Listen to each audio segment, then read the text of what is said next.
that you understand, 'cause you are the one for me.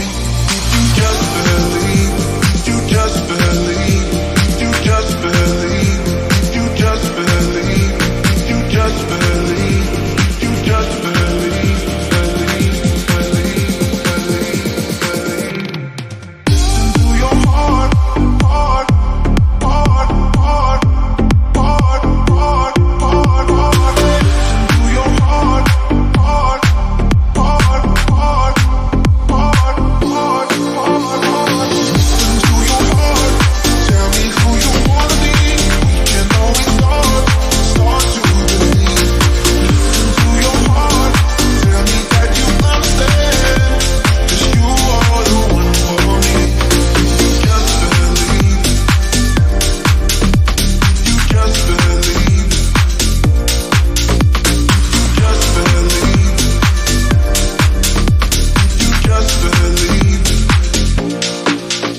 Listen to your heart. Listen to your heart. Listen to your heart. Listen to your heart. Listen to your heart. Tell me who. Yes, people, how we all doing? I'm a bit bright there, I'm a bit bright. Welcome back to another stream. Hope you're all doing very well. It's been a crazy week, man. It's been a crazy week. I don't know about any of you lads or anybody in the chat, but I have been at war. I have been at war on Twitter. I have been at war. If you follow me on Twitter, you've probably seen my tweets. I'm non-stop defending this football club, and I'll do it. I'll do it till the day that I die. And I've assembled a panel of lads who will do the exact same, a fantastic panel of blues here, hoping to make this a weekly show. If it goes well, you guys decide, and you will do that by hitting the like button. There's 60 people here already, which is fantastic. Hit that thumbs up button. Subscribe if you're new around here. We're like 70 subscribers away from 9K. Would love to hit 9K as soon as possible. So hit the like button and subscribe and show love to these great guys. Like I said, I've assembled a panel for a weekly show, hopefully.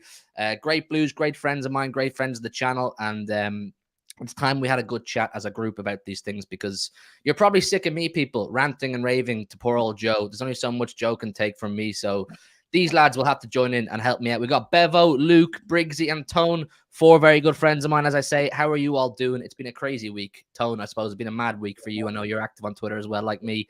How have you found the ongoings?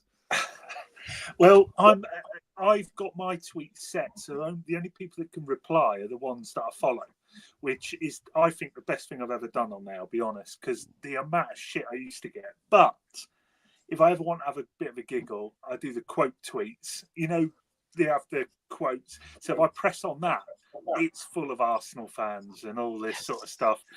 Someone said, what they call me, an ugly something or other. It's like, what are you talking about? You know, just we're football, mate. I don't care about all that sort of shit.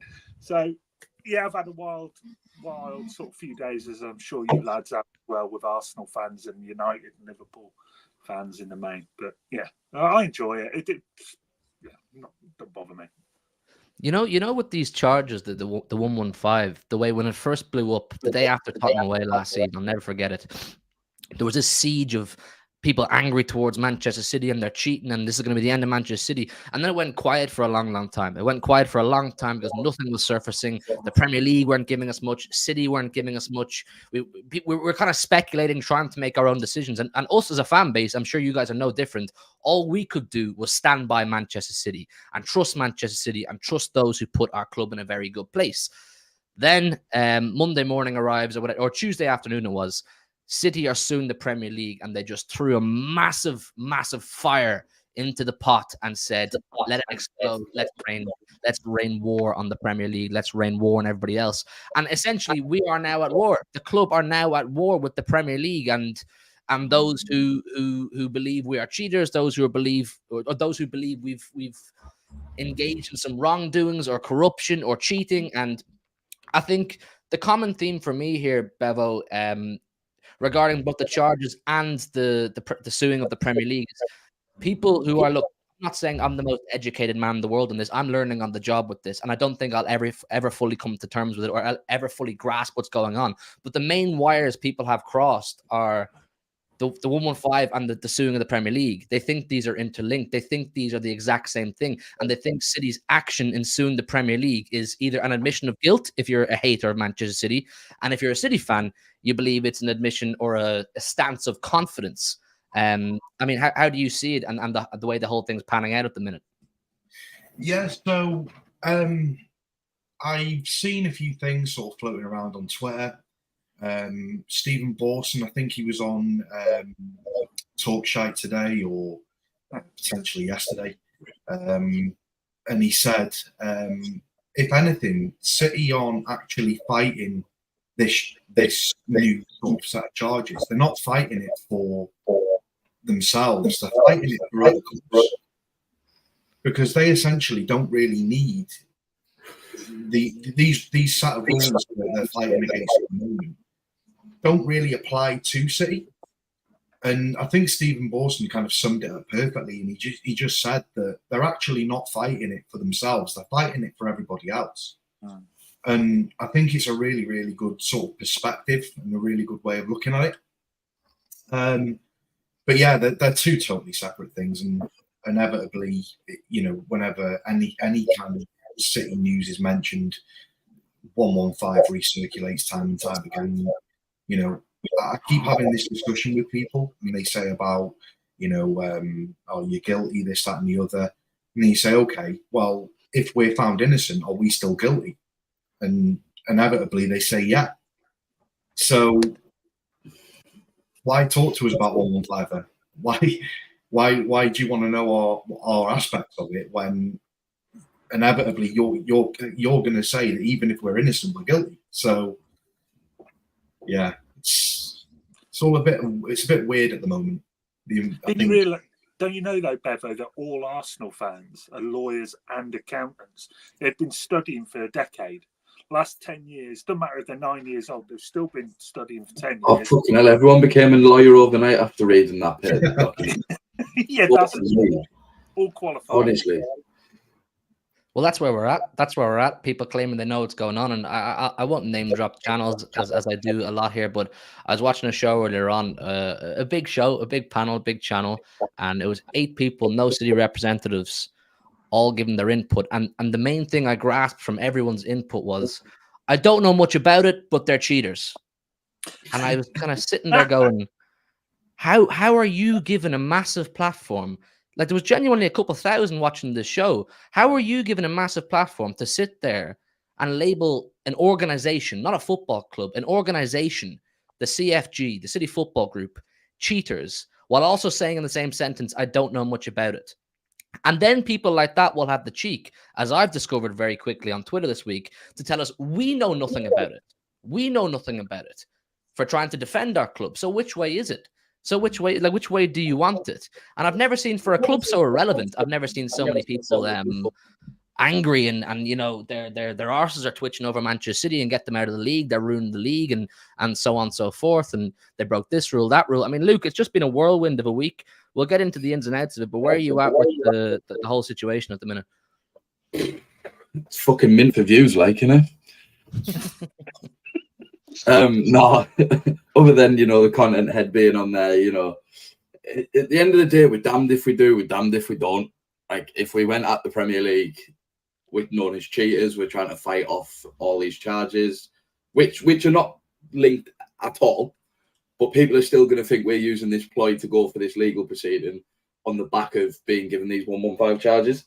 So people are like, oh, well, they're just going to and fro with them to kind of push back and things like that. But at the end of the day, it's just one, like I said, everyone's become a lawyer overnight or getting their like legal degree. You know, so go and tell them people who have spent 70 grand in student loans for 4 or 5 years that you can just read it on Twitter. So yeah. And I feel like City are doing a bit of a 2-pack, like on your t-shirt, Hugh. You know, hit them up. Just hit them up. First off, I won't sing the song because there's some expletive words in there. But yeah, it feels like the City are just going back and, you know, saying the ball's back in your court, and by all means, so they should. At the end of the day, no one would have knew about this case if it wasn't for Arsenal executives leaking it. seems a little bit bitter from them, the fact that they've lost the league 2 years in a row. They can't compete with us on the pitch, so they'll think, right, we'll try and get a way around it off the pitch. So, Arsenal fans. Arsenal fans seem to be the most loudest, for me personally anyway. For me personally, I don't know about you guys. Liverpool don't care because they've got a rebuilding period this season. So they're out the window. What I would drop in as well is, you know, I've had a lot of stick as well from, in particular, Liverpool fans over the last sort of few days. But it's not that long ago that something surfaced about their sponsor investing in sort of political areas that they shouldn't really be investing in. And have you seen that go around? Has that circulated around the news? Yeah, they've been investing in. Naughty City 115. Oh, we paid Mancini to go and do a few extra days over in Dubai. Like, shut up! Come on.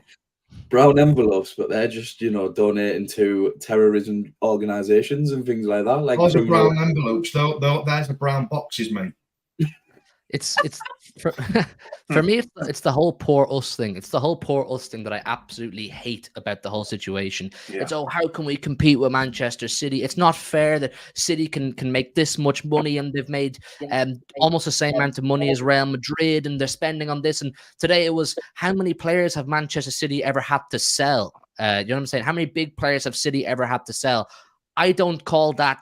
An admission of like, oh, poor us if we have to sell a player. I call that good business. I call that a good ability to retain your top assets. I don't know. Did you guys see the clip on Sky of Tony Adams? Yeah, the Tony Adams. Yeah. I quote. He slipped up there. No wonder he never became a manager because he can't even fucking add up. If you noticed what he said in the interview, he actually said something. He said something about they need to change their loan policies. And then he actually said to stop them, and then went to stop other teams. Did you see it? Yeah. I literally phrased it as to stop them, and then went to stop teams from doing that. Like, come on, man! It's rubbish. Have you ever seen that video of him in Tenerife when he's coaching? No. I say it time and time. They're changing their agendas to fit a narrative. It's just all the time. But the thing is, it's like, 10 years ago, these were the prestigious clubs that everyone looked up to, that everyone wanted to, that everyone aspired to be like. I know we're all over the age of 20, 21, so we're old enough to remember when, United were still absolutely class. Arsenal were a big club that just moved to the Emirates and so on and so forth. Oh, it was boring back then. Well, that's what I'm saying. But back then we looked at them and went, "Wow, wouldn't you love to be them?" And they reveled in the idea of we're bigger than everybody else. We're the powerhouse in England. We represent England to the rest of the world, and so on and so forth. And now they've been overtaken. By big bad Manchester City. People like Tony Adams, a legend of Arsenal, saying things like, "Well, we've had to spend 200 million just to catch up with them." Sorry, mate. Hang on. Yeah. Consider yourself fortunate that you can spend 200 million, because under these current rules, if people want to spend 200 million to catch up with Arsenal, the majority of the English football pyramid will be called cheaters and have a load of charges on their doorstep. And then, of course, you get the news today about six Premier League clubs having to sell players by the end of June to avoid cheating and to avoid charges. That's anti-competition. That's what you call anti-competition. If you want to keep labeling it the greatest league in the world, lads, you have to make it the greatest league in the world. You can't make it anti-competition to the point where you're keeping the rich and the poor tone. But it's also the sad fact that these are the clubs that are going to have to sell. Chelsea's a bit of an anomaly because they were kind of the top four back in the day. Obviously, they were the first example of, Abramovich coming in, Abramovich doing everything, that one season where he sounded like Crespo, Joe Cole, Damien Duff, like that huge. That was a few years after, but yeah, good point. That was a record at the time, I think. But it's a case of these clubs are going to have to sell, and 99% of the time, they are going to sell to one of these red cartel. Yeah, at a discounted price. So, for example, there was reports something about Bruno Guimaraes having to go for 68 million, and that's where Liverpool became interested. Didn't want to pay the 100 million, but yeah, all these clubs are going to have to sell to these kind of clubs like United, Liverpool, Arsenal, because they have no choice. But whereas we do very well in terms of selling on, is the fact that we are a bit charitable in the case of selling first teamers that don't want to be here anymore. That's the case. But you've got to think how much profit we make on sheer EDS lads. James Trafford, Gavin Bazunu, Taylor Howard-Bellis most recently. Do you know what I mean? Like, that's 100 million each season potentially, and that's all profit. So at the end of the day, we're the ones still beating the rules, but we just don't like them. The other thing is as well is this is what Stephen Borson was saying today. So, as Hugh mentioned before, it's sort of anti-competition. Like, this is what City are fighting for. City are fighting because they believe that they're not applying properly to UK competition law. That's what City are fighting. You know, well, it is monopolistic. We're in a position where we can go out and spend 100, 150 million on a player if we want to. Yeah. We're not doing it for us. We're doing it to make the Premier League more sustainable moving forward for other teams. Yeah, but where does this thing come as well, that people don't expect City to be able to compete with the top? We've been the best team of the last decade. Well, of course, we've got the most money and revenue and all this sort of stuff. If we're the best team, you generally get better sponsorship and all that sort of thing. So there's this sudden shock with United fans and Arsenal fans that, God, how on earth are they making all this money? Because we're bloody shit up. And we win and we buy sensibly most of the time. You know, there's always a Wilfred Boney in there somewhere. I just wanted to say, Luke, you said something about Tony Adams not counting right. And he's right, because he said in his interview 200 million. Where's that figure come from? They spent more than that last summer. In the 5 years Arteta's been there, they spent 760 million. Spent over half of that on one player. Yeah, exactly. 760 million they've spent to catch up, and they still haven't overtaken us. They've won one FA Cup, so they need to worry about in-house. Whoa! Oh, don't forget the Wee Beats Shield. Oh, yeah. Sorry. I take it all Don't back. forget that. That's a big trophy for them. Yeah. Don't forget that. You know, they can't win it this season. We played the master plan and let United beat us so we can beat them in the derby for the Community Shield. Invite only. Arsenal might go trophyless another season. It's just hypocrisy. It's just hypocrisy left, right, and centre. I mean, looking at the case that City are bringing to the Premier League, Tone, I want to get a gauge of how we're feeling about the stance that City are making, because we've never seen this before. The word unprecedented has been thrown around. It's absolutely unprecedented. It's bullish. It's a bullish stance from City. It's aggressive. It's saying you're not going to bully us. You're not going to gang up on us. We're going to fight this tooth and nail. How do you feel about City taking this approach? Extremely proud. Very, very proud of the team. Of the club for going forward with this. And if only those that are suddenly jumping in and saying, oh, we might support you, we're sort of supporting you, if only they had the balls as well to go all out. Look, I know Man City are the headline makers at the moment. You put Man City and FFP and all this sort of stuff in, you know, you're getting the views and clicks on their newspaper articles. Like, who wrote the articles? It Lawton, Summit Lawton in the Times. Matt Lawton. Yeah, and he said about it linking to 115, which we've said already is not true. But do you see what I mean? They're using City as the main ones, and now a few others like Newcastle, Everton, a couple of others have jumped on board. So I'm really proud, to answer your question, I'm really, really proud of City and going forward and fighting it. And there will be other fights to come. Make no mistake about it. This hearing and all this sort of stuff that may happen before Christmas and finish up, it won't end there. It's not. It'll go into next year, and it'll probably likely go on into the following year, and there will be other fights to come, because the cartel, I think Arsenal, United, Liverpool, they won't stop fighting for their cause, and City won't back down. But the concern is how many behind City have the same courage that City have to fight these people, because eventually it's going to be one on however many. Briggsy, you want to come in on this? How are you feeling about it? I'm gonna side with Tony on this. Very proud of what Manchester City Football Club are doing, because why should we just accept the 115 charges and all this corruption stuff?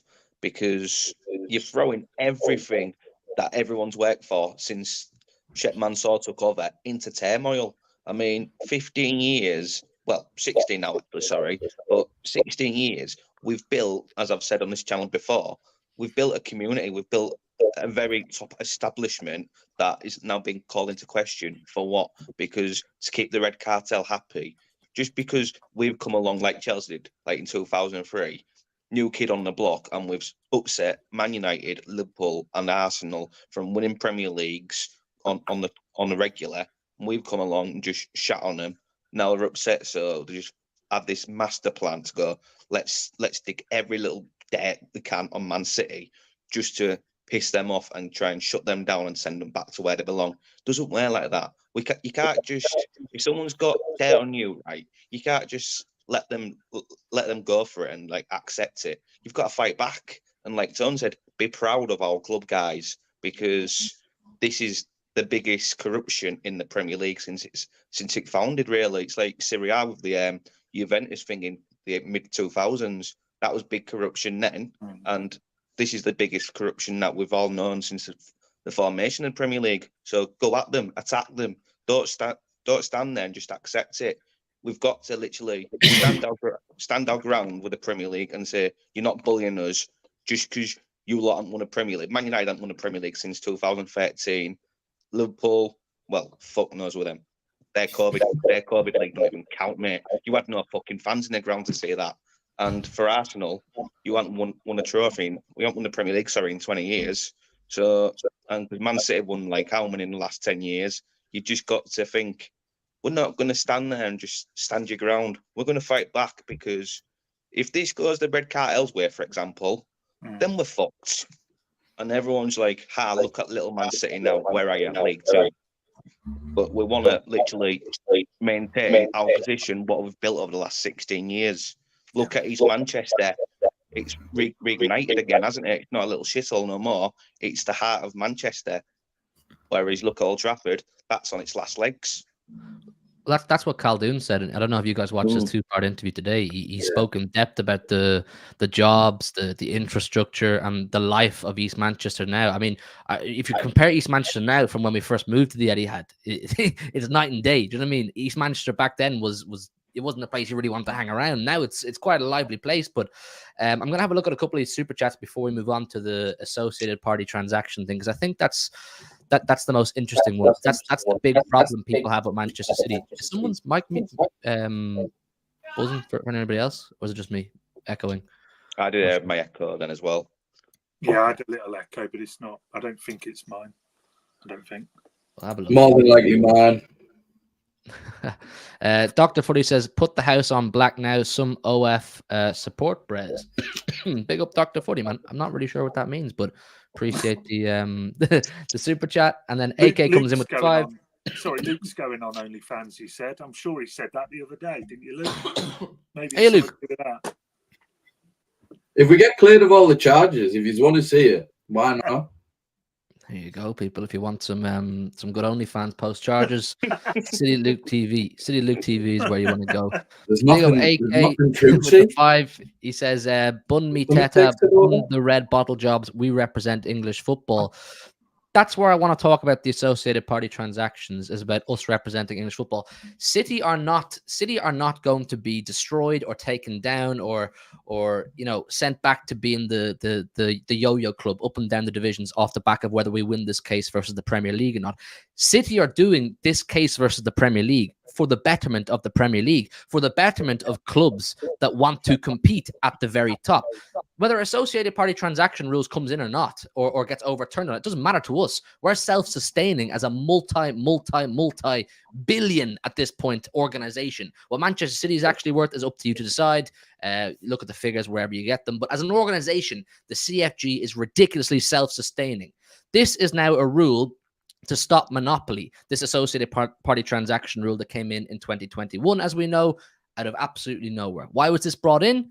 Because I think a few people complained to the Premier League saying, oh, these lads are all catching up because they're sponsoring themselves, they're pumping. Imagine this, a businessman putting money into his own club or into his own business. It's absolutely mental because he wants his business to compete with the top businesses. It would absolutely blow your mind. City are doing this, and I think fans maybe outside what I would call the red cartel aren't realizing we're doing for you.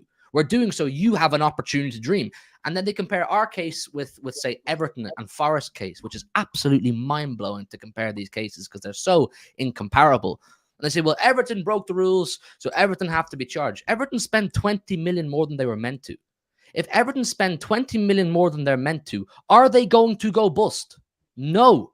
The club will not shut down because Everton spent 20 million more than they meant to, or more than they're meant to. It's absolute rubbish. A club should be allowed to spend what they want to within reason, of course. I mean, Bevo, how do you feel about City taking on this thing and the associated party transaction rule in general that people obviously weren't even aware of totally until City took to the Premier League about it? Yeah, it's a bit of an interesting one. Like, again, I just keep referring to what Stephen Borson said, but it's totally true. We're not necessarily, fighting the Premier League for ourselves. We're fighting it for everybody else, and to give better opportunities for other clubs. And there's talk at the moment of if City win, then with the grassroots football's going to lose £900 million or something. What absolute bollocks! They're just pulling figures out from where? From where have you just magically got this 900 million figure from? It's just ridiculous. And the thing is I've started to see over the last few days quite a few sort of different groups of fans noticing that as well. Had a lot of love from Everton fans. I think they're kind of sort of seeing the bigger picture now. And like you said before, Hugh, this isn't for us. We're self-sustainable. I think in the last 2 seasons we've sold over £100 million worth of academy players. Yeah. That if you're not talking about being self-sustainable, that's it right there. Mm. Absolutely. Name me another club that has sold over £100 million worth of academy players in the last 2 years. Nobody. Yeah. No. Do you know? Not Chelsea just seems to be buying Southampton them. as well, really. When Southampton had Luke Shaw, Adam Lallana, that was the last club that did it. Yeah. Yeah. Do you know what really winds me up about all this, though, is I saw today that Villa, I did tweet about this, but Villa and Newcastle are having to sell players and all this sort of stuff. Newcastle have just been in the Champions League. Villa are about to go into it. Isn't it ludicrous that they're having to sell a player? So let's say, just for example, Villa have got to sell one of their 2 best players, Louise or Watkins. They actually are looking at selling Louise, though. That's the thing. Yeah, exactly. But the point I'm going to make here is the team that are in 8th, that are now in the Europa League, will probably go and bloody buy him. So the team that are in the Champions League succeeding, run well, done well, brilliant season, manager of the season in my opinion, Villa amazing, getting the Champions League. United utter failures, £1 billion squad sat in 8th, highest wage bill in the Premier League and all the rest of it, can then go and buy Villa's best player, even though Villa are in the Champions League. It's absolutely. You know what I see with that, Son? Yeah. It's Muppets treating everyone like puppets. Muppets treating everyone like puppets. That's the way to describe it. Because Newcastle last season, they had an outstanding season, got top 4. Yeah. Isaac and Bruno. Now they've got to sell them because of these new financial fair play rules that have only been invented, especially the one with Newcastle, because they've got bought by the Saudis. Surely you're able to buy a club and spend how much as you like, because it's your money, it's your income, it's your input. But the Muppets treating everyone like puppets is basically saying, fuck you lot, forget your achievements, forget what you've just done, top 4 for Villa, top 4 for Newcastle, and to say to them, right, you're going to go back down to where he was, mid-table relegation. I mean, when the Saudis first came in for Newcastle, it was with Steve Bruce in relegation zone, and now look how far they've come. Top 4 last season, got some, as we can say, Champions League-like players in Isaac and Bruno. Same with Everton with Branthwaite. Got lots of potential, got the ceiling for him. And Everton are one in trouble, and they're going to have to sell their best asset by force, because basically they're being treated like puppets on strings. If Everton was able to spend what they wanted and keep the players they wanted, then Everton might be like where they used to be under David Moyes, top 6, top 4 level. But they're just getting pulled by strings, aren't they? Which is unfair for these clubs and these players. It's actually mad.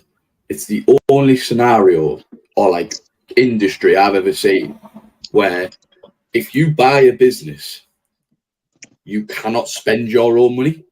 Like if I was to, like, let's say I went and bought, you know, a corner shop, and you know, to buy all my stock, to make sure that I sell things, I have to invest money. But this is like kind of saying, oh, well, you can only spend so much within a certain period to ensure that you are profitable and sustainable.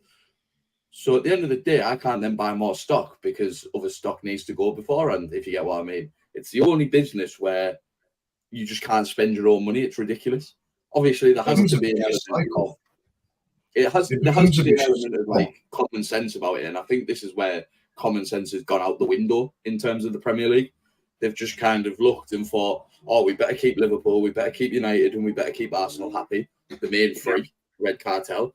They've looked at things like Newcastle and gone, oh, fuck, maybe we shouldn't have let the Saudis buy this club because we know, one, they have the financial powerhouse behind them in terms of the Saudi royal family, which is not, they're not directly involved, but they're a part of this group, the Public Saudi Fund.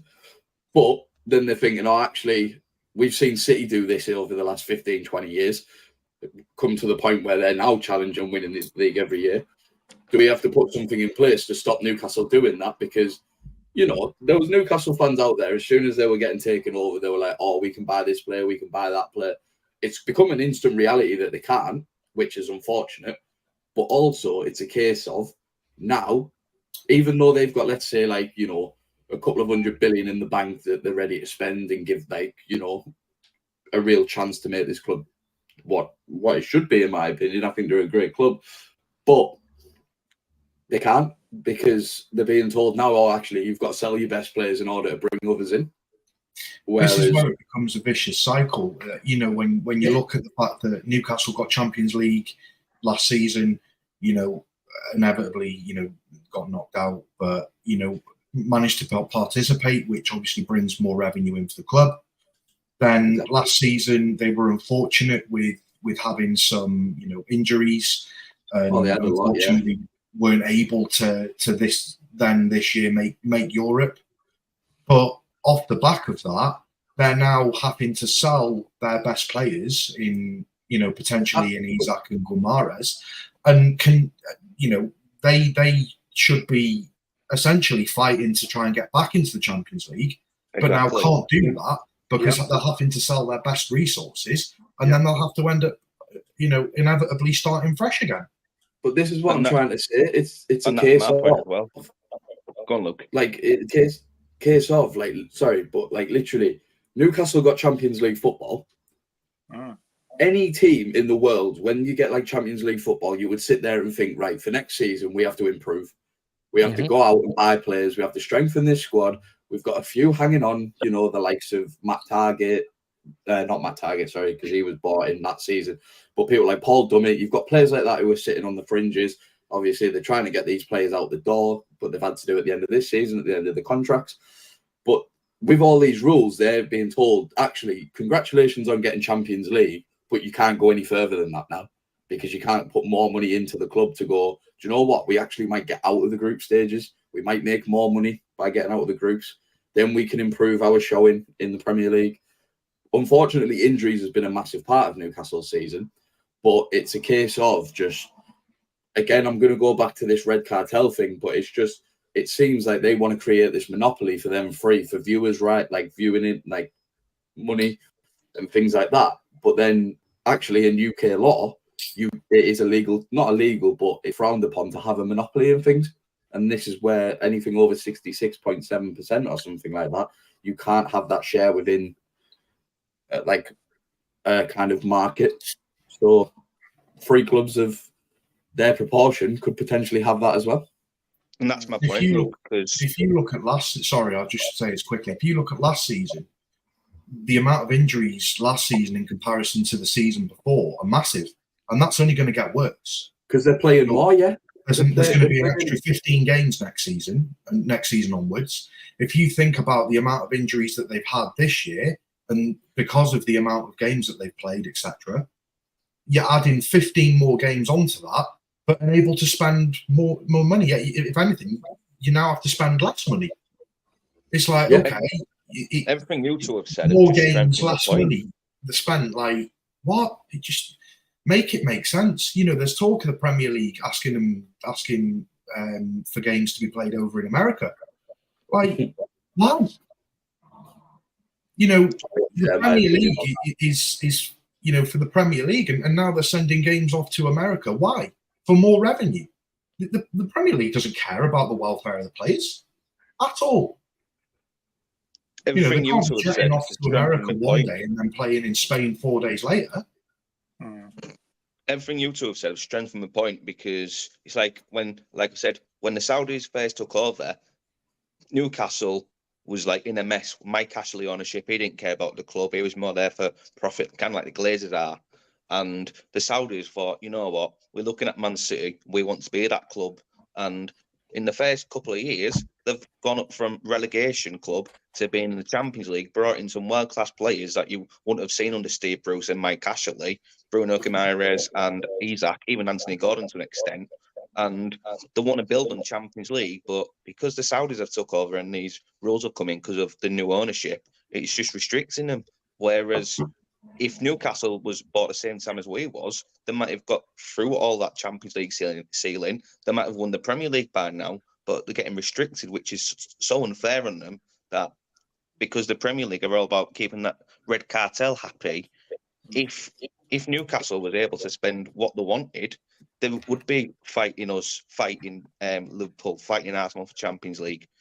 But it's all about just what's best for them three, and eventually they're just going to get knocked back down to square one again, where there could be a mid-table club because they've got to sell the best assets to keep the Premier League afloat for the financial fair play. It's a lot of bollocks. That's why I say it's anti-competition, Briggsy. That's why I say it's totally anti-competition. But before we go on, just a reminder, people, there's 250 in the building. To hit the like button. Hit the like button, man. Let's go up to 200 likes as soon as possible. We're 60 subscribers here, away from 9K. If you can help out, that would be absolutely fantastic.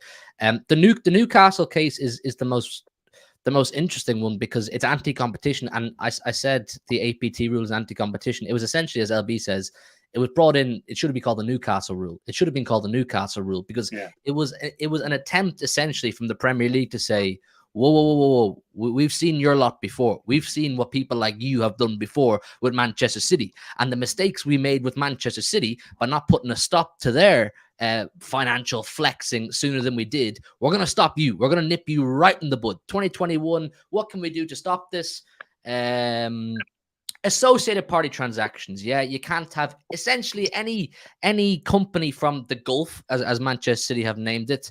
If they try to sponsor you, or Saudi Arabia try to sponsor you, it'll be rejected. It'll be rejected. So essentially, the funds that you would have had access to through your ownership, you don't really have access to now. You're still just Newcastle United pre-Saudi takeover. And the point Luke made is absolutely accurate. A club gets to the Champions League, it should be time to put the foot in the gas. They had a fantastic group with, what was it, PSG, AC Milan, and Dortmund or something like that. Nearly got through, to be fair. They nearly got through. It's time to put the foot in the gas and allow them to start. Like, look, football, as we all call it and we all know, is a business. And in any business, it's all about speculate to accumulate. Yeah, you put money in the hope of getting more out. But football is the only business where you can put more in the hope of getting more out. It's total anti-competition, and it suits those who are established. It suits those who are sitting there with a guaranteed source of revenue season in, season out, regardless of how they do, just because they wear red and they're big and they won trophies in the 80s, 90s, and early 2000s. We're so big, we don't need to worry about associated parties. We're so big, we don't need to worry about looking for new sponsorships or a new deal here and there. We have the money anyway. But all of you lot looking to find avenues to make money, you can all shove it up your arses. You're not getting near us. That's exactly what APT is about. Why is associated party a problem? Why can't associated parties, even if they're just friends, why can't a friend sponsor another friend's business and go, I like your business, and it just so happens your business, Manchester City in our case, is the best business of them all. So of course I want to sponsor you. It makes total and utter no sense to me. And it's actually aggravating at this point how many people cannot see the problem. If you're sitting there wearing a Liverpool shirt right now, or a United shirt, or an Arsenal shirt, looking at us, you're going, these pack of City fans, absolute dickheads trying to ruin football. Football was ruined before we came along. We're trying to open up football again. We're trying to make football a level playing field again. It was ruined when it was just you. When everyone knew season in, season out, it's just you three will win the league, maybe one or two others the odd time here and there, your Leicester, your total anomaly. But until we came along, it was just you lot people really thought were capable of flying the flag for England in Europe. That's what stresses me out, lads. People are just ignorant to it. Do you know what's going to make it worse as well, though? All this like AP, like associated party transactions and things like that. The second Sir Jim puts Ineos sponsorships all over Old Trafford, all over Man United's kits, and not a word is said about it. And the fact that he's also wanting to use taxpayers' money to fix Old Trafford. Yep. Yeah. And he has the cheek to then go and have all of his like assets sat in Monaco, where you don't pay a penny of tax. Yeah. But yet, you know, you have Sheikh Mansour, who obviously doesn't live in this country, but builds into the infrastructure. I would love to see how much that club has paid in tax in terms of the infrastructure that they've created. City have built homes around the Etihad. Yeah, exactly. He built, you know, Physical homes for people to live in because they know about the housing crisis in Manchester. It's also a case of they've built maybe another set of owners that do that. Yeah, but they've built like an infrastructure around it. So then, so what happens is when they've built this community around East Manchester, it then looks, other businesses then start to look and go, oh, actually, all like property developers, like you said there, for example, building property, they start looking around the local area, you know, like Hardwick and like things like that, the like area surrounding it, and going, do you know what? Actually, this is an up and coming area. I can build on this piece of land and go, do you know what? I can make a nice bit of fortune here. Whereas if I go to Salford, that's on the decline. Do you know what I mean? So it's not just you. Did you see Spam 115 in the chat, lads? Before you go on, I wanted to get this one up. I I'll be wanted the to get most this one beautiful up man in the world. You're a Sunderland fan. I wanted to get this one up because it's so funny from a Sunderland fan. And do you know why it's so funny? Because these rules in place mean you will never, ever, ever get near the top of the English football pyramid. Yeah. Sunderland Football Club. Yeah. See if Sunderland get a massive takeover, yeah? Some Saudi comes in, some American comes in, something comes in and goes, we're going to make Sunderland a great football club. And you're all going to go, yes, we can buy Neymar, Mbappe, we can buy Haaland, we can buy whoever. The Premier League will go, sorry, Sunderland. No, you can't, because the rules in place mean your new rich owner can't spend money on you. So you may stick to being Sunderland down there and just deal with the fact that you will always be Sunderland down there and you cannot dream of being Sunderland up here. I think that's where it's at. Did you see today in Caldoon's Part 2 interview that he said he wants to make the Co-op Arena, he said in his opinion right now, it's the best facility for concerts in the whole of Europe. He wants to make it have you seen all the videos about it? Yeah, but that's Looks how an much he cares absolute about the mess. community. He wants to get people through the doors, doesn't he, in that Co-op Arena? He wants to have the best artists in Manchester City's Co-op Arena. Like you just said there, Luke, Salford's on the shithole. Manchester City in that area, in East Manchester, it's on the uplift. They're on about hotels, aren't they? They're building that hotel for the revamp of the Etihad campus. So you tell me, like, even if Newcastle was able to do this, you tell me an owner that will infrastructure like that area. Well, Newcastle have tried, to be fair. Newcastle have tried, but what the issue is with Newcastle, I hope a Newcastle fan can correct me if they're in the chat, but a lot of the sites around St. James's Park are like heritage sites. Yeah, they are. They are, because I've been to they've tried to buy them, but because of like government and like council legislation, they actually can't be touched. Like they can't even like take a brick out without being fined or like, you know, serious criminal charges. So I think it's a lot tougher for them because of where they're located in comparison to where City was, because it was pretty much marshland, wasn't it? I think it was very hard to actually build property on top of Eastlands. So, but yeah, if they've got the money to do it, I think a lot of it is as well, they can build the infrastructure without being charged on these, like, you know, made up rules. But again, it then kind of hits them in the back because if they start building the infrastructure around, but then they're not allowed to actually spend on the players to bring all this infrastructure together, they just it's all backwards. And that, you know, Just to I keep hope the that Muppets controlling all the puppets. That's what it is. But Is if it you look, Monopoly? if you look at It's a Monopoly. Salford, Salford actually does have quite a lot of tourist revenue at the moment, with having, you know, with the 5th largest waterfall in the UK. Mm.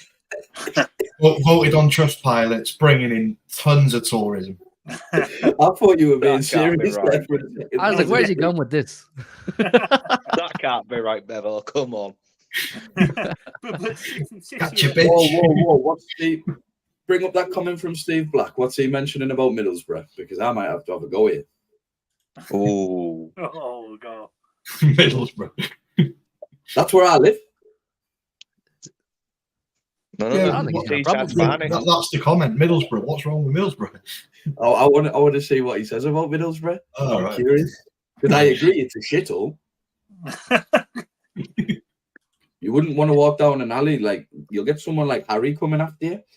You know, lads, we're only an hour and 30 minutes away from each other. Chill your passions. Half an hour. How quick does your wheelchair go? I said 1 hour and 30. Oh, I thought you said half an Clean your hour. ears out, lad. You need to stop drink driving. You're not good with your geography, are you, today? No, I was never good at. I picked history instead, mate. While He's we just, wait for the Middlesbrough background check or whatever the issue with Middlesbrough is, we're gonna have a look. Luke, question for you then if you're good at history. We're gonna have a look at these super chats, people. Keep hitting the like button. 260 here. Subscribe if you're new. We're about 50 away now from 9k. So make sure you're subscribed on the road to 9k. We'll do a giveaway or something when we get to 9k. Maybe the new shirt or something. It's quite nice. Have you lads? What do you guys think of the new shirt? Actually, while we're talking about it, do you rate it? Not the Oh, old yeah. 161. Yeah, not fast. I prefer the round neck to the V neck. Yeah. I think it's all right. I think it's nothing special. It's not that memorable. It But is one fact about Middlesbrough, actually. go on. He's saying he used to deliver in Middlesbrough, so you know it's a shithole. Do you know that's the only team Pep hasn't beaten in the Premier League era? Wow. Drew twice. I remember we drew with Navas at right back. Yeah. 2-2, wasn't it? At Middlesbrough. 2-2 and 1-1, yeah. Stuani. When I think of Middlesbrough, all I think is 8-1. That's all I think of. And I That was don't my really- first away day, that. Yeah, I I cried. don't want to think about it. I don't want to think about it. Right, let's have a look at these super chats. Like I said, subscribe, people. Keep subscribing and hitting the like button on the video. We got MCFC here with a super chat. Says, big up the panel. Thoughts on Bruno's comments? He didn't shut down the rumors. It seems good for us. What you guys think? We are going to do a bit of transfer talk. There's Bruno has given some comments. We're going to talk about De Bruyne and Alvarez as well in the next few minutes. So stay tuned, MCFC. Thank you for your super chat. And then Carl says, the Premier League are accusing City of cooking the books. The law accounting firms have revised their books. Will they sue the Premier League for accusing them of fraud? The law accounting firms that have revised their books, will they sue the Premier League for accusing them of fraud? I'm not too sure. What do you think, Tom? Could do. More within their rights. Yeah. Because at the end of the day, Sorry. go on, Tom. Sorry. No, I was just going to say, I honestly, I don't know. But somebody else mentioned something around, I think it was Fraser, possibly was the name, in the chat, and said about the confidentiality around Arsenal leaking. You know, does that affect what's going on and all this sort of stuff? So I was going to ask about that. And then I just saw this one from Carl about about if they can. I mean, I don't know. I don't know the answer to this, but yeah, I guess if they're accusing them and saying, "Well, yeah, you're involved in this," because Stefan, who Bevo mentioned earlier, brilliant with all this sort of stuff, was saying it's a web of deceit that the Premier League have to prove. The auditors, you know, people at City, all the rest of it, all these sponsors, everybody, people involved in those companies are all involved. Whether those people, the sponsors, auditors, all them can then go after the Premier League, I don't know. Sorry, I don't know. But it's also a case of like, well, me and you, like from talking personally, Tom, we both work in that background. Yeah. You know, it's a case of as well. If the Premier League are basically then saying, actually, your auditors have misled us and fraudulently, do you know what I mean? It's a case of then these auditors are like either HMRC backed or kind of like, you know, chartered accountants, basically, most of them who walk into the doors of like auditors. you're basically saying that they're putting their whole reputation on the line just to cook one team's books. And at the end of the day, saying that this firm or whatever the auditors are that are linked with HMRC and, you know, fully tax compliant and finance compliant, are basically saying that you have fraudulently then cooked the books, and we are an accessory to that. That's the way I see it. So, by all means, they have the rights to go for him if they're accusing him of fraud and they can't prove it, because you know, it's damage to reputation, isn't it? So sponsors and everybody, though, you know, it's absolute madness, the whole thing. When Stefan breaks it down in the Weber Deceit, it's from TalkSport about a month or two ago, or maybe on his Spaces, actually. It's brilliant, the way he breaks it all down for plonkers like me who don't understand it in the depth he does. But it's this whole Weber Deceit thing is really worth reading about if you or listening to, about what the Premier League have to prove. It's not just, oh, well, there's an email there. Like he said as well, is all these emails keep coming out. Well, just because someone wrote in an email doesn't mean it happened. I might write an email. There's no intent there, is there? So I might say, send you an email, so I'm going to play football. Doesn't mean I did it. You know what I mean? They've got to fundamentally prove everyone is involved. It's absolutely. I think they're bitten off more than they can chew, and they're going to get their asses handed to them. I can't wait. Yeah. Well, that's why you may think City are doing this, because they sense a bit of fear from the Premier League and the kind of worms they've opened up. But I suppose we'll find out more this month, won't we? We'll find out a lot more about the situation this month and how it pans out. I mean, they're suing them for damages. The City are suing them for damages, that's saying we've lost out on money as a result of these rules. So it's setting a precedent. It's setting a precedent, and a strong precedent for Manchester City. Big up Carl. Big up Carl for your super chat. Right, we're gonna park the legal talk there for the minute, because I don't like it to consume me too much. But I did want to let your episode of Suits done for the day. No, we can all take off our ties and our shirts and put away our law degrees for a sec, because I don't like to let it consume me. I don't like to let it consume me. You know me, chat. I talk about it. I do talk about it, but I wanted to let the panel have their say too, of course. But listen, let's keep it stepping to transfers. It's been a busy week, I suppose, in rumors of transfers, more outgoing than incoming. But we will start with the incoming. Bruno Guimaraes has made comments today. He says, when being asked about his future, he says, I'll leave it in God's hands. I'm under contract at Newcastle and very happy. I'm aware of FFP, but very happy here. It's incredible to see my name linked with big clubs. I don't know what will happen. I've maintained, lads, I don't know, do you watch me on this channel, but I've maintained we must get Bruno Guimaraes. I know it might not be the most blockbuster signing. It won't have that kind of Haaland effect of, wow, the whole earth is shaking. But I think what he's worth to us in terms of guaranteed impact right now and complement and supplement to Rodri, it's imperative. Do you know what I'm saying? We can talk about this player not being available, that player not being available, this player off form and having a replacement for him, yada, yada, yada. If Rodri gets burnt into the ground and he's a player who's spoken about mid-season how he's tired, I think the whole deck of cards falls down, Bevo. I think this is a deal City must pursue. And look, I suppose in relation to this, I suppose, legal side of things, Newcastle wouldn't have to do this. They wouldn't even be dreaming of doing this if these rules weren't a thing. But look, it is what it is. How do you feel about Bruno? Yeah, I think a great signing. Definitely needed. He's versatile. You know, he can play a little bit more forward as well. Someone actually asked me the other day on a stream, I can't remember who it was, and they said, if you could have any player right now, who would it be? And my initial, was it you, was it? And my initial answer was, and this was based on no money kind of option. So I said, I prefer João Neves, but I prefer João Neves on the basis that Bruno was a similar price. Now it looks like the tables might have turned a little bit, and obviously the price has been reduced down to potentially 68.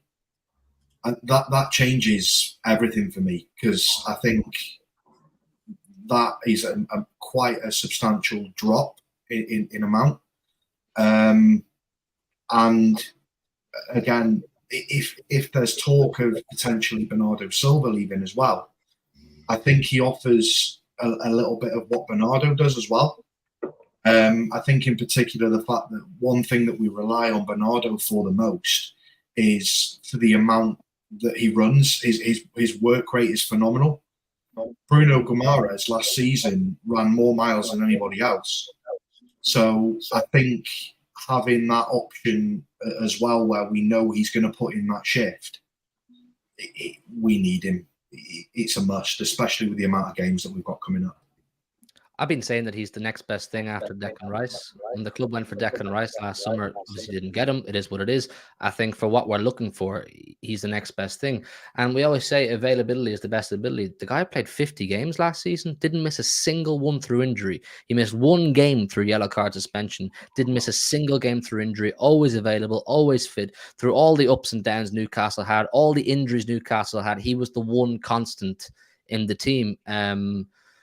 I think he's absolutely needed, Luke. And I think if it is to be 68 million, if City can get him for 68 million, it's possibly a bargain in today's inflated market. Yeah, I mean, you're rubbing your hands at that price, aren't you, really, with the case of, Declan Rice going for, 105 million? For me, he is this, if you were to say him or Declan Rice, he obviously is the second best option to Declan Rice. Let's not get that wrong. But for the fact of what you've just said there, he's played 50 games, ran the most distance in those games, obviously, ran the most out of everyone. So it's a case of the work rate's not a question. The ability isn't a question for us either. But again, it's just whether Newcastle or not want to sell. But they have to, I think, really. It's either him or Isak. And yeah, I think just that cover for the 6 and the 8, the 68 million, if that is the price, we don't know if Newcastle are going to hold out for as much as of the 100 million as they want. That might try and push it to 80, 90 million just to make sure they're like on the safe side. But even for that, it's incredible. And for me, just having that cover of Rodri, should Rodri be knackered, which we all know he's going to be, especially coming back from the Euros if Spain have a good run. If you can pick a player up like Bruno who can fit in both of them positions. And I think shout out to Nobbins. His video explained it perfectly. I watched that earlier today. What a great video that was, if he's watching it all. He is, for me, Bruno, potentially the closest you can get to a Gundogan replacement as possible.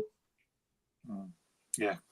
Not saying he is a definite Gundo replacement, but the ability that he has to be able to be late into the box and take chances, but then also being able to kind of progress the ball forward also. He does have reminiscent kind of traits that Gundo had. Obviously, no one's going to be as good as Gundo for us. We all love the man, but if you can get someone as close to, which is what we've missed this season, we've massively missed Gundo, because there's been chances where Haaland's fought in the box against two players. No one's made that run into the box last minute to kind of ask a question. But yeah, I'll be excited if he does come. But I've got friends who are Newcastle fans who keep betting me 20 quid that he's not leaving. So to the confidence where he's actually sent me his details today to say when you're sending it. So I need that 20 quid off him. And so Bruno, sign, please. Well, it's a long summer. So it's a long summer to be making a bet for. Tone, you a fan of Bruno? Yeah, huge fan. I hope we get him or someone very similar if he's not to come in. But I mean, the last I and Martin Mancunian Way and those lads heard was we're definitely still interested. I think there was a report we'd called interest, but that's not what the word is going around at the moment. We are definitely still interested. I don't know if we're waiting for anyone to go first, but City have essentially got, I'll be honest, I don't know what the bloody date is, or is it around the 5th or something? So they've got around 3-4 weeks to get this deal done before the release clause. Newcastle, I don't know about the 68 and all that. I mean, I read somewhere that Newcastle wanted the full or disappear, which is they're well within right to ask for.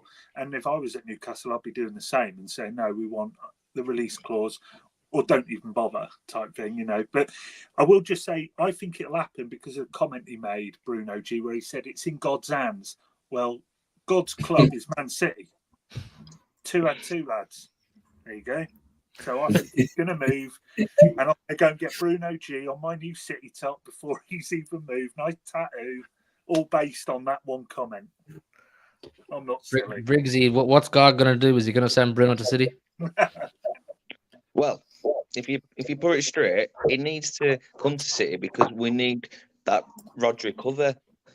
All you've got to say is, like you said on a stream, I think it was early in the week, 100 million is a bargain for Bruno G because it's 60 million for his value, and then that 40 mil extra for what he'll do to Rodri, the cover for like when you're playing Champions League, and then if you've got a Man United at Liverpool on the weekend, we need that cover so he can play Bruno G in lesser game, and then Rodri, fully fit Rodri against United, Liverpool, whoever it may be.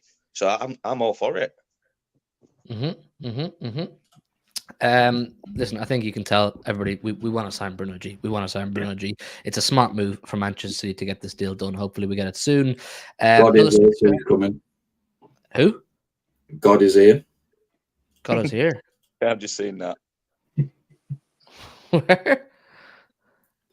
Well, just when you remove that super chat, just wait and see. Oh yeah. Long live the king.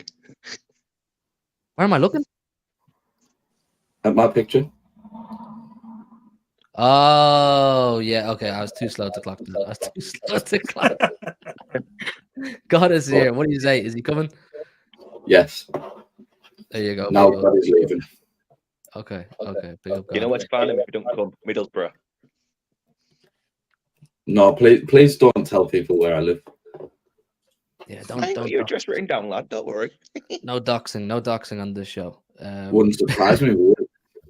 Big up. Aju says, watch Robbie Dior sports analysis against City. I can't say I watch it, Aju. I can't say I've watched hours upon hours of people slating Manchester City, complaining about Manchester City. I'm at the point where I don't care about many opinions until there's some sort of a verdict or some sort of conclusion. I like to talk about it with other City fans and see how other City fans are feeling, but until someone who knows what they're talking about, like Stefan, I like listening to his breakdowns. He's very knowledgeable. Just listen to certain, because they're all just opinions, and most people have some sort of a bias in their opinions. If you're in the trade we're in, where you have a YouTube channel, a fan channel, you're going to have some sort of a bias. So Aju, listen, it's up to you what you spend your time watching, but I don't listen to Robbie when it comes to our financial situation. Right, an outgoing Julian Alvarez, people. Julian Alvarez, lot of talk about Julian Alvarez leaving the club this summer. Tommy has said there's a lot of big clubs looking at him, and City would be, I don't know, you say they'd be interested or they would accept an £80 million offer. I've seen today they'd listen, he said, I think. They'd listen. Okay, they'd listen. PSG have made an inquiry. Atletico Madrid. He's hot property this summer, Julian Alvarez. And I said it on the show the other day. I think this was inevitable. I think this was absolutely inevitable that this situation was going to arise sooner rather than later. And it will not surprise me if Alvarez is sitting in his house in Manchester or wherever he is right now saying, I'm low-key interested. I want to hear what these offers are like. I want to hear what the projects that are put on the table for me are like, because there's only so long you're going to hold on to Julian Alvarez as a rotational / utility player, because that's exactly what he is. He's a utility player. He stepped into midfield when Kevin De Bruyne couldn't play midfield, and then he stepped into to striker when Erling Haaland wasn't available. You're going to get to a point with Alvarez where he goes, look, the project at City is amazing. I've been hyper successful at City, but I'm not the main number 9. Strikers want to be the main guy. They want to be first choice. And he's a very good player. He's a very good player with a really high ceiling, a lot of potential. I don't think he's anywhere near the finished article, but he will feel that being the first number 9 somewhere else, he has a good chance of becoming his own personal finished article. Bevo, how do you feel about the sale of Julian Alvarez if it was to happen? Is it something that City should try and prevent? Yeah, so I think the last thing that I actually read on it was that City really, really want Alvarez to stay on and are trying to sort of prepare something to, like, a new contract for him to stay. I think that was the last thing that I read on it. But I think if he does go, we're going to make massive amounts of profit on him regardless. If he stays, then it's fantastic for us because, you know, we've seen this year Haaland can't do it on his own. You know, he is injury prone. Not I say injury prone, but he's had that problem with his foot for a few years now, and you know he can't play every game, especially with, you know, the extra 15 games we've got coming up next season potentially. So I think we do need to have him as an option. I wouldn't be totally against trying to play like a a 3-5-2 and potentially try and put Alvarez in at the top alongside Haaland. I think Haaland last season was really, really kind of shadowed out of some games because, defenders were sticking 2-3 people on him, as soon as he was close to the ball. And I think that would open more opportunity for Alvarez to get some goals. But yeah, if he stays, I'd be totally for it. I think he does need to. But again, if he goes, it's a shame, but we're going to make some serious profit on him. And, we wish him all the best. My thing is, I put Rodri and Haaland into the same kind of bracket. And I mean that when I say that, I mean finding players satisfied with being the backup to those two is very difficult because they're such nailed on starters for Manchester City, Rodri and Haaland. Finding anybody willing to play, who plays in their positions, willing to come to the club, knowing they're at the club is very difficult. So the fact that we had Haaland and Alvarez for 2 seasons and they're both as good as they were for the 2 seasons was amazing. But keeping that going longer and longer and longer is just going to be, it's going to become more and more difficult. That was the problem with finding an out-and-out number 6 rather than, say, a Bruno. A Bruno is a versatile midfielder. He falls under the umbrella of general midfielder. He could play further forward as a number 8. He could play in a pivot beside Rodri, or he could play as a lone number 6. But going out to find just a genuine backup number 6 for Rodri, that's a difficult task because no one wants to come and be backup to Rodri. Finding an out-and-out backup to Haaland is a difficult task because who the hell wants to be backup to the greatest striker in world football right now? So, I mean, if you let go of Julian Alvarez, you have to replace him. But how do you go about replacing him? Are you going to find a sufficient backup striker? Are you going to go and say, I mean, I saw LB on Twitter talking about Antoine Griezmann, who's a very, competent player. I'm a big fan of Griezmann. He's obviously a bit older, or a good bit older, but he's experienced. He's got a 12-minute release clause. Say you sell Alvarez for 80, you spend 12 on Griezmann. It's papering over the cracks for a year or two anyway. It's a problem you don't have to worry about then for a while because Griezmann could play then. You could go to number 9 false 9, whatever. How do you go about that? As well as you've seen for France, when he played England, he dropped in and played amazing. I love Griezmann. But I mean, what would you do with the Alvarez situation? Who, me? Yeah, you. Yeah, have a general discussion, lads. 3-5-2. I've thought about this.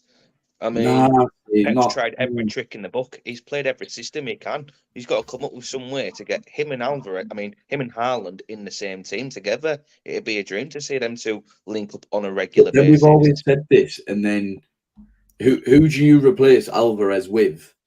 That's a difficult task, but there's surely someone Pep can do this. We tried it with Sergio and Jesus a good few years ago. Yeah, that was a stinker at times. The only time I've seen a good top 2 for City, and tell me if I'm wrong, was Negredo and Aguero in that Pellegrini season. That is the only time I've ever seen the 2 strikers work for City. I don't think we should play it all the time, but I think if we're playing a team that has a low block, I think it's something to consider. But then you're playing, who you playing as your wing backs? Walker and who? Doku? Vardiol. Yeah.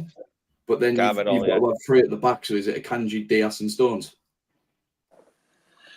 I don't see Alvarez being here longer term anyway. I think I'd be surprised if he's here at the start of next, not this one.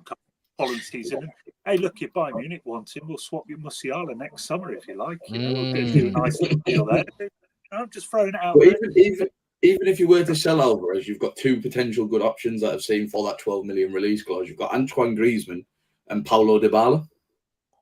Do you remember when we was linked to Dybala in like 2015? Was it? We signed Bonnie instead. Don't remind us. Yeah.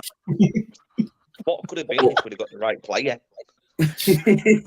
But if you're going on about this for 5-2, don't get me wrong, it sounds exciting, and obviously you need the players for it. If you're going to replace, say, maybe Walker with like a Frimpong, which we've discussed on LB's panel before in depth, and Martin's obsessed with this 3-5-2 as well. But again, he'll kill me tomorrow when I stream with him for saying that. But again, it's just one of those things. It sounds all good playing it against low blocks and things like that, but you have to have the right players in that system to play it.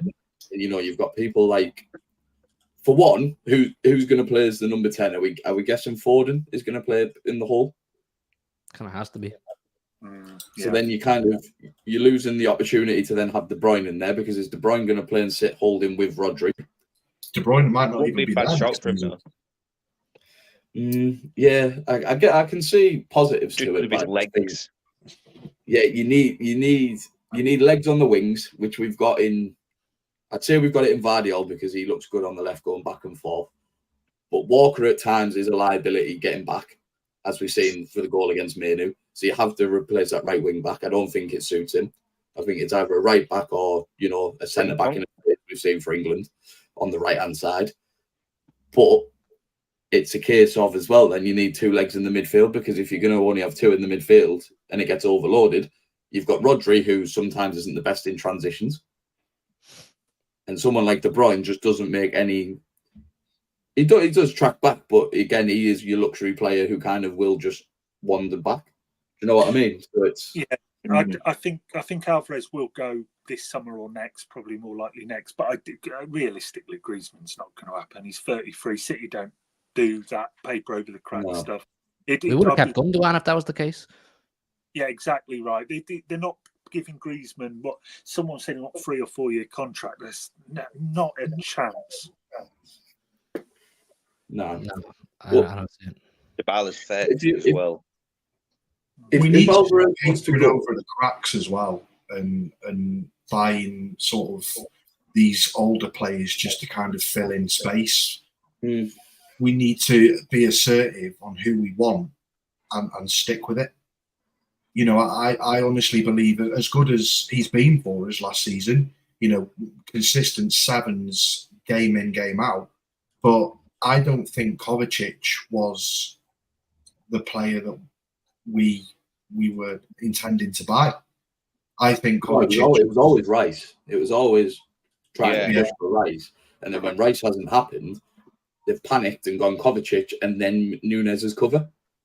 And for me, Nunes is going to have a big season next season, in my opinion, because I think the more games that there's going to be, he's shown it in flashes.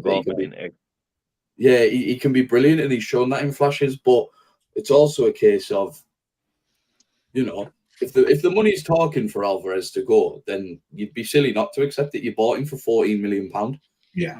If you're getting 70, 80 plus add-ons potentially, you know, based on winning criteria or whatever, why not? Is there someone from Girona we can get for cheap and really boil some bloody piss out there? Just Is that guy Girona? Is he Girona? Guy or something like that, Ukrainian striker. Yeah, buy him for like $2.5 million, way below his value, and watch everyone have a. Well, that's what we did with Savio, apparently, didn't we? We bought him for like 15 million. Is that not an associated party transaction, though? Well, we're both out of the Champions League now. But have you noticed how that's only come around because Nice are now playing Champions League football or Europa League football, along with United? I guarantee if Nice didn't qualify for Europa League along with United, Girona wouldn't have been allowed to play Champions League football with City. No chance. Yeah. Absolutely no chance. Yeah, it's true. It's true, maybe. Right, before we keep it stepping on to the very last topic of the show, just another reminder, people, to hit the like button on the stream. There's still 250 people here, which is fantastic. And subscribe if you're new. I'm 50 away from 9K. So if you haven't subscribed, hit the like or hit the subscribe button. I'm putting a link in the chat now to Luke's YouTube channel. He's the only other one here with a YouTube channel. So City Luke TV, he's like 15 away from 300. So surely we can get into 300 tonight, people. We can get Luke to 300 if you all subscribe to him now. And then you got MCFC Tone, City Bevo, and Blue Fan from Hull, isn't it? Blue City from Hull? Yep. Blue Fan from Hull. Blue Fan from Hull. That's the boys on Twitter. They're always active. So show love to the whole panel, man. We're going to be here weekly, hopefully. So yeah, hit the like button here, subscribe here, and then Luke's channel, City Luke TV. Get him to 300 tonight. Right, the last talking point. I don't want to talk about De Bruyne too much until there's not a lot to work with just yet. I want to talk about Super Jack. Super Jack not included in the England squad. And there's a lot of mixed opinions. And I want to get, look, I'm not an Englishman, so I'm kind of buzzing with it. Do you know what I mean? Like, he gets a summer off. He'll get a bit of fire in the belly now for next season. He'll have a point to prove. So for me, indirectly, it works out well. But for you lads, you've got the Euros coming up in I think it's tomorrow week. Is the first game of the tournament anyway. Yeah. And Jack is not going. Jack is not going. Luke, how do you feel about it? Do you know what? It's bittersweet because we all know how good of a player he is on his day. And you look at the game against Bosnia, he actually did have a bit part to play in that for Trent's goal with a really good assist. We all know it hasn't been his best season, which, you know, at the end of the day, it is what it is. It's been struck by injuries in and out of the squad. But for him not to get into the England squad when there's a lack of left wingers, in my opinion, you've got him, Gordon, and it looks like with him going, it's going to be Phil Foden on the left then for the Euros, in my opinion, and Gordon being the kind of super sub, which we all can agree is madness when you've got a world-class midfield there potentially of Rice, Bellingham and Foden, which can win you the Euros on its own. But like I said, it's bittersweet, but for us as a club, I will always pick club over country. Might be a bit controversial, that, but that's my opinion because I fucking hate the disappointment of England every single tournament. But it's fuel to the fire now. I tweeted this earlier. I think it's this motivation now to be like, right, I've had a tough year. I haven't got in the Euros. Go and have a good piss up an IB for like you probably will see by tomorrow that he's in somewhere pissed out of his mind. But it's a case of now he's got a chance to really just get back full pre-season, no worries about playing too much in the Euros, and just go and smash it next season, make sure that he's the first name on the team sheet, work hard in training and have an amazing season next season. I think this is the catalyst that he's needed for a long, long time. I think a reality check a little bit, to put it. So an interesting thing from this is, I'm not too bothered that he's not in the England team. Yeah, it'd be nice to sort of have him in there. But if you remember going back a couple of years ago, after he won the first Premier League, he actually came back to training early, and there was loads of pictures circulating around, and he looked absolutely shredded. Yeah. I think he was over in Abu Dhabi doing like a summer training camp on his own. Yeah. And he came back in that treble season and looked immense. And I think last season, it's been, obviously he's had a lot of personal issues, which, you know, is completely unfortunate for him and his family, and, you know, things like that should never happen. But then, you know, he's been hit with injury as well and things like that. And also the fact that, you know, he's admitted himself he's had a bit of hangover from the treble. And, you know, coming back early into pre-season this year, you know, straight in with Pep and the lads, you know, it's going to be good for him.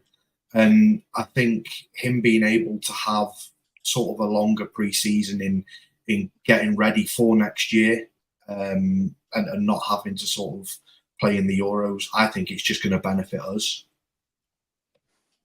That's where I'm at. That's where it's just pure benefit to Manchester City. Like, I think Luke summed it up well when he's a bit of a reality check. Like, it's just a bit like, we all know Jack's a fantastic footballer, but it's just like a bit of a coming back down to earth. You weren't selected for the big tournament this summer. Just go again, I suppose, Tone. Like, it doesn't change my opinion on him as a player. I still think he's pivotal to Manchester City, but it kind of is what it is, really, isn't it? Yeah, you're right. It's a massive season for Grealish next season with City. Enormous, because if he doesn't step it up, look, I know injuries, personal stuff, but I'm purely talking on the pitch. If he doesn't perform next season, he's another one who could go, because you can't. That would make it 3 of the 4 years that he's underperformed. Let's be honest. I know he's been hampered a bit this season, so I do sort of sympathise with all that. But the overall view of Grealish's season is he has underperformed, I would say. The treble, great, massively integral. And there were flashes of it this season. The best parts of the games we had this season, 10, 20, 30-minute spells, Copenhagen away being the prime example. The best football City played was when Grealish was on the pitch. When he is on it, he starts in that 11, in my opinion, 100%. He is massively integral, but we need to get him back to that level. And I know all you lads have said it benefits City him not going. I like England. I support England. I want them to do well. City always first in my book, so I'm not that bothered he's not going to the Euros. I feel sorry for him. He's certainly good enough to be in that Euro squad. But then a small part of me thinks people have a go at Southgate, and rightly so, that he doesn't pick on people that are off form. He would still pick. He doesn't pick on form, essentially. He has to a degree. I know people bring up Luke Shaw and other people. Completely agree. But for quite a bit of this squad, he has actually picked on form, should we say, like Wharton from Palace and those sort of people.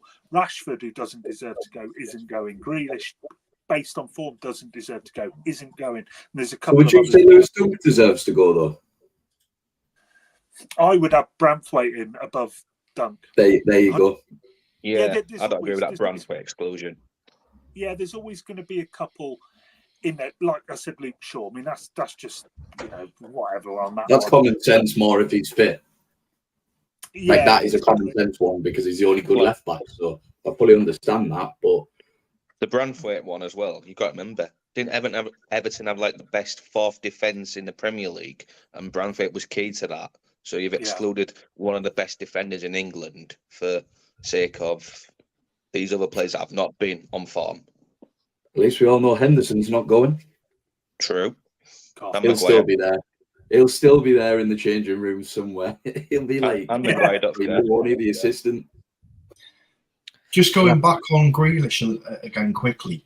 I think last season, if we'd have played him, I think we'd have probably been a lot more stable at the back.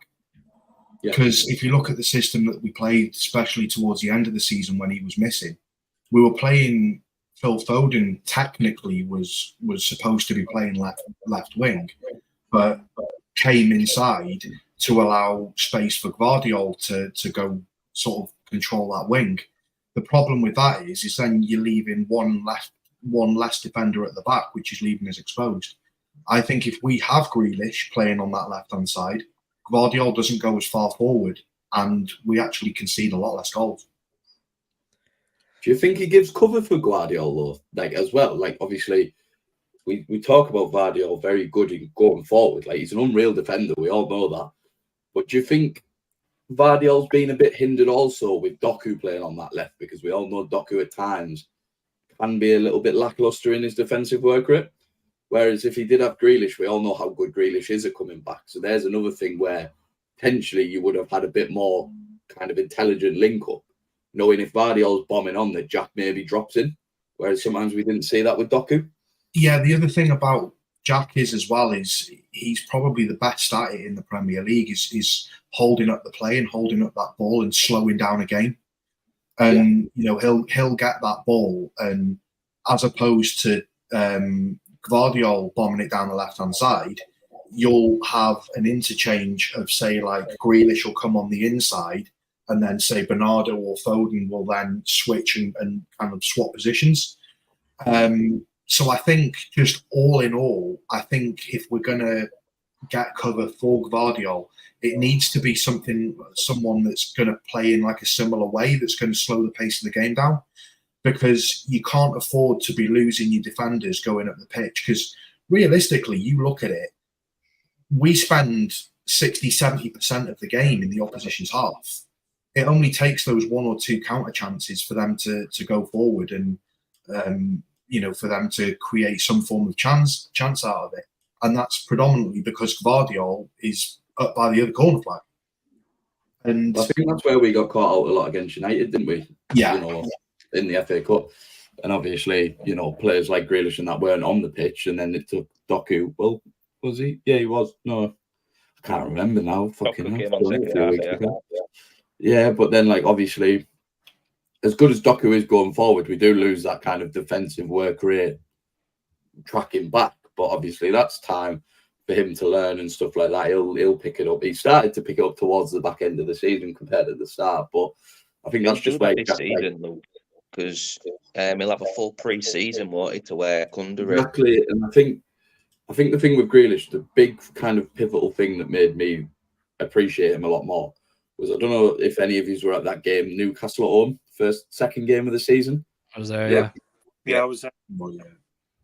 It looked like a lot more. Obviously, I think because of how Newcastle played, Grealish was more than happy to kind of sit in at left wing back, stop the counter, and then kind of spring forward a little bit. Whereas I think things like little kind of quirks like that, where he's happy to just sit in and kind of control the play, is what we've missed this season. Like Bevo said there, for example, I think he is such a kind of merchant at, drawing fouls, slowing the play down when we're in a winning position, pulling people across, where obviously Doku gets two people one up, like, to come at him.